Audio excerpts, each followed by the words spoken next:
Hi everybody, it's Geordie from Geordie's Cards here for Pour Some Stamps today, and I'm very excited to be bringing you this cute belated birthday card featuring the absolutely gorgeous snail mail stamp set from the latest release.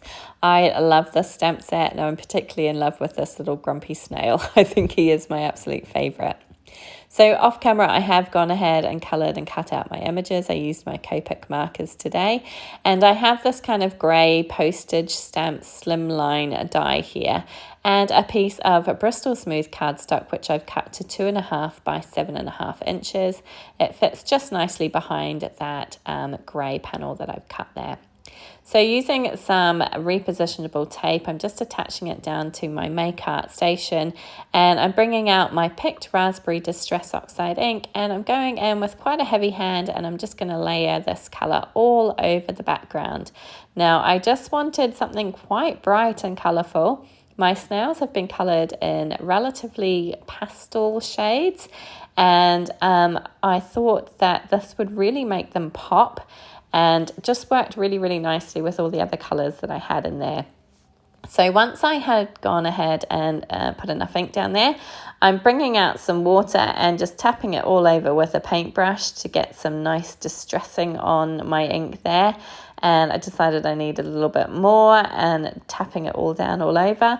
Then I'm going to pull in my piece of paper towel here and just leaving it for a few seconds to get that oxidization happening, and then I'm going to pick up that water with my paper towel and you can see there how great that looks. It gives it a lovely distressed look. I decided there were a couple of little spots there that needed some extra water on, so that top right hand corner and top left hand corner in particular, and it just gave it a good splattering all over. And once again left it for a couple of seconds and then popped my paper towel down on top to pick up that water, and I'm happy. Now off camera I did go ahead and stick my little pieces of grass behind each of the windows. And now I'm just going to start adhering all of my little images down into my frame. So I decided to do this first for a number of reasons, mostly because the ink was still wet on my background panel. So I decided to just attach all of my images in before popping it down onto the background panel. I just thought that that was a good use of time while I was waiting for the ink to dry. So just using liquid glue, this is going to be a flat card today. There's no dimension on it.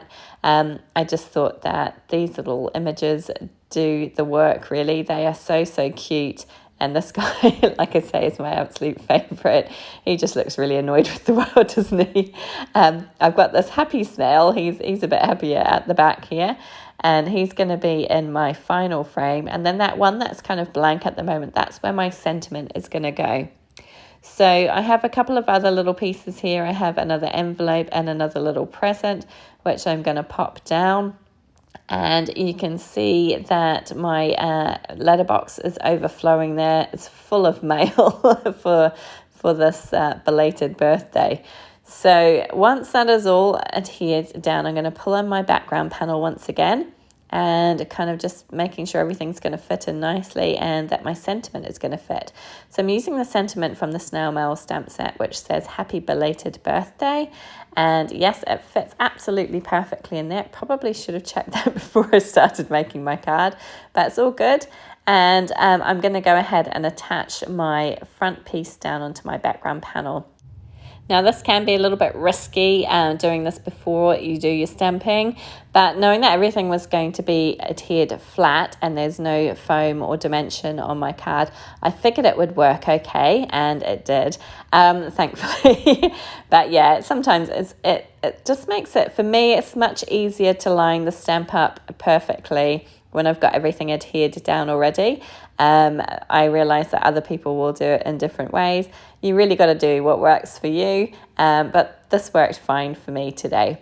So just making sure that's all adhered nicely, giving it a good smoosh down, and then I'll pull out my stamp positioner here and get my stamp lined up in the right place. So I'm going to attach my, well not attach, but pop my panel down there, and I'm going to stick it down with these magnets. Then put my stamp in and make sure it's nicely lined up and centered in that window. Pick it up with the door of my platform, and I'm going to be using some VersaFine Onyx Black ink to stamp my sentiment. I find this ink is the best for stamping sentiments. It gives a nice, crisp, clear image, which is really important when doing sentiments. I did stamp it a couple of times to get it nice and crisp, and once I was happy with that, that is the front of my card done. So for the inside of my card, I used that grumpy snail again and the sentiment that says, sorry I'm late. And I'm using this kind of creamy coloured cardstock as my base. I just thought it worked really nicely. It kind of brought the colour of the letters into the background a little bit as well.